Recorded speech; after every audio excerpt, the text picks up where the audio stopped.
Church of Jesus Christ of Latter-day Saints.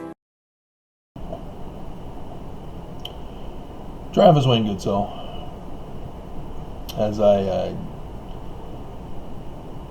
logged into YouTube to upload the Immaculate Infection,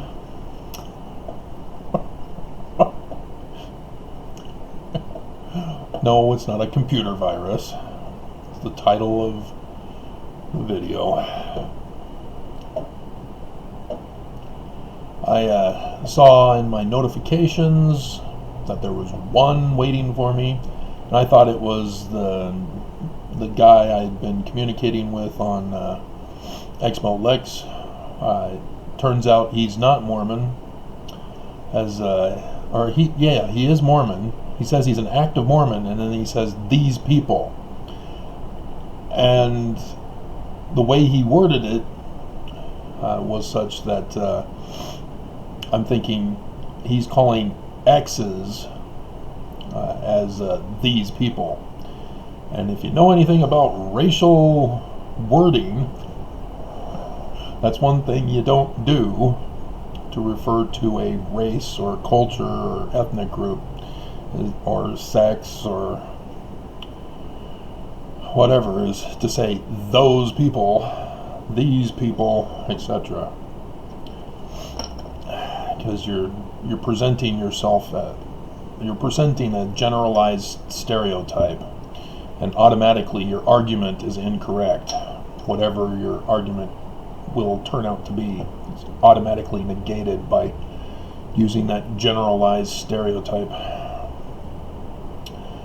And so,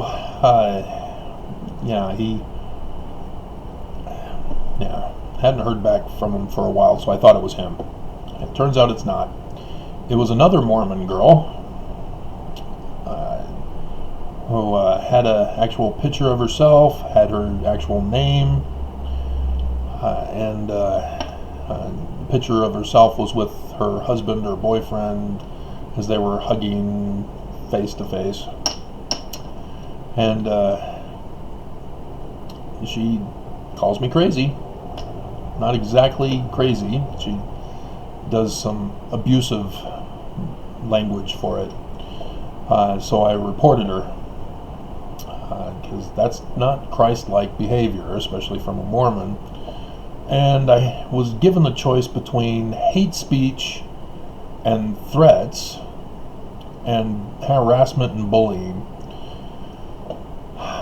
I knew it was hate speech, but it wasn't threatening.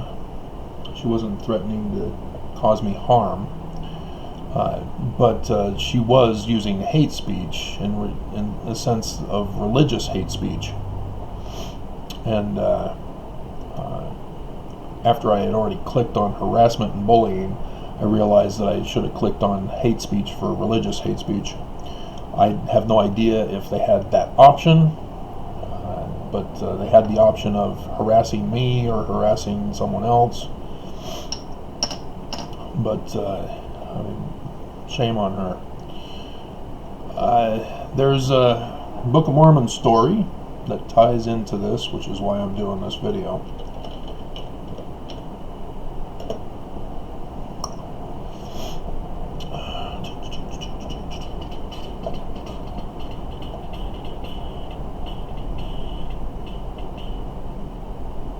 It might be Mosiah 11:27.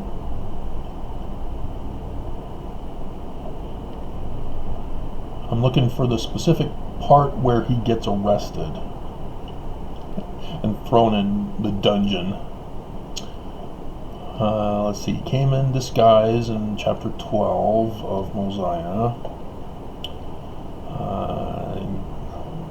Lord says, go back out and kill yourself. Because he dies. The Book of Mormon uses the term scourged by faggots, and if you're of a white supremacist Mormon background, you think of that term as something else, which again is hate speech. That is not what is used here in the 1820s. It means a burnt tiki torch, which is a form of that, which is interesting that they would use that, as they're the ones who turned the definition around, just as gay used to mean happy.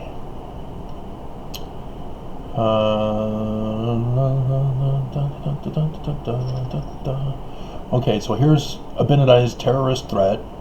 And it shall come to pass that the life of King Noah shall be valued, even as a garment in a hot furnace. For he shall know that I am the Lord. Or is that the Lord telling him this? Yeah, that's the Lord.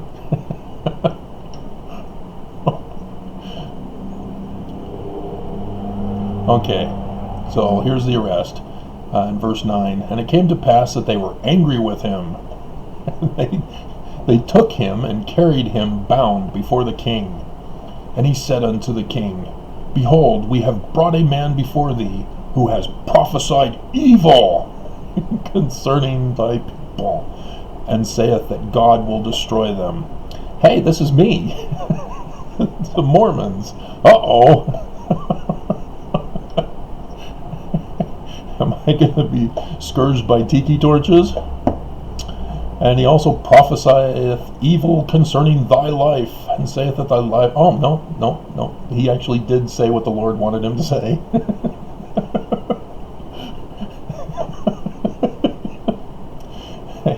And again, let's see. Yeah, they go into great detail and add stuff that I don't remember seeing up here. Yeah, they add some stuff.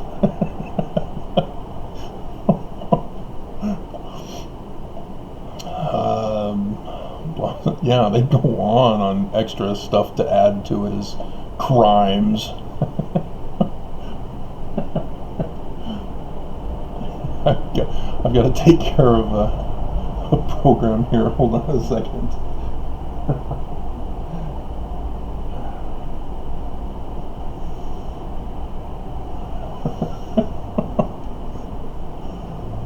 Alrighty. Okay. And now, O King, verse 14. Oh, no, we got to go to 13. Yeah, and now, O King, what great evil hast thou done? Or what great sins have thy people committed, that we should be condemned of God, or judged of this man? You can't judge me.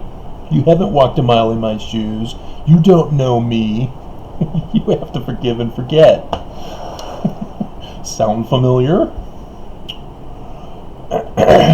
And so, yeah, the church and Mormons think that they are all immune from doing any wrong.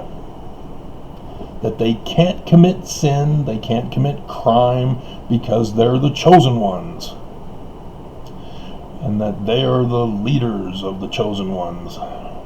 And so, yeah, this is exactly Mormons. What evil has President Nelson done? There's a hashtag. Brigham Young did nothing wrong. Oh, the vainness and the frailties and the foolishness of men. Mormons. When they think they are wise, they're dumb. And so, yeah, there's a tendency to have blinders on when you're in a position of power and authority over others. And white supremacists have just that belief. And now, O King, behold, we are guiltless, and thou, O King, hast not sinned. Yeah, do you want to know what his sins were? They were the sins of Brigham Young. Polygamy, creating a whole new authority system with his friends in power with him, hoarded the wealth for himself. Yep, just like King Noah. Therefore this man has lied. If you understand argument, this is a fallacy. No, we're not. Therefore you lie.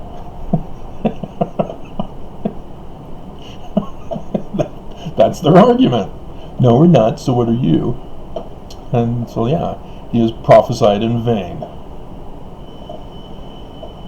And behold, we are strong. We shall not come into bondage. How shall we look when we are damned? That's when the priests go by and spit on them and mock them.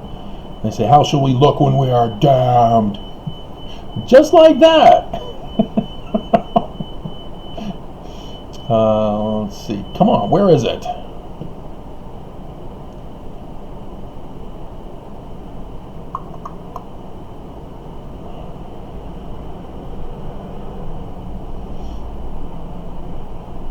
Are you kidding me? Why is it not here?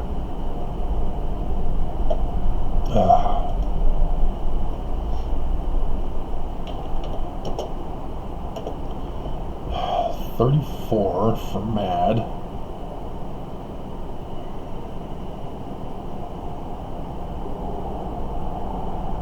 There it is. It's chapter 13.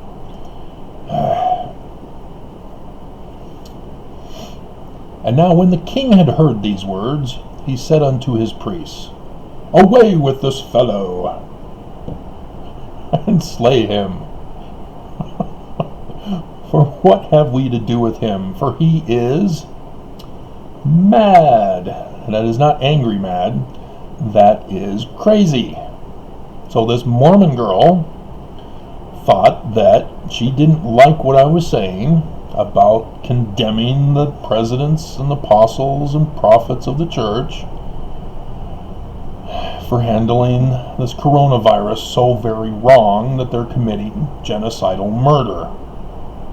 And so she calls me crazy, mad, just like they did Abinadi. And so, let's see, you are angry with me, let's see. Yeah, you are angry with me and judge me that I am mad. Terrorist threat is involved because he said that the king was going to be burned. And so, yeah, Abinadi is being accused of being a terrorist and being crazy. I wonder if Utah has a system like that in place. Well, there was a guy involved in a multiple murder or homicide. It's murder. Don't change words to create different levels of punishment. It's murder. And apparently for the last 5 years, he has been in the cuckoo farm here in Provo, Utah, which is not really for cuckoos. It's for those who will not confess their guilt, which would otherwise require the prosecution to take it to trial, to actually prove their case, as the accused will get a defense attorney, and they'd be able to create reasonable doubt and get off because he was innocent, stuff like that, as an actual justice system would require. And so not here in Utah. They sent this man off to the hospital, and after 5 years, all of a sudden he's magically cured. And they're going to proceed with criminal trial now, I guess. So I guess after 5 years, he finally confessed. So watch for that in the news. Or he is going to claim guilty by reason of insanity, or not guilty by reason of mental illness. So watch for that.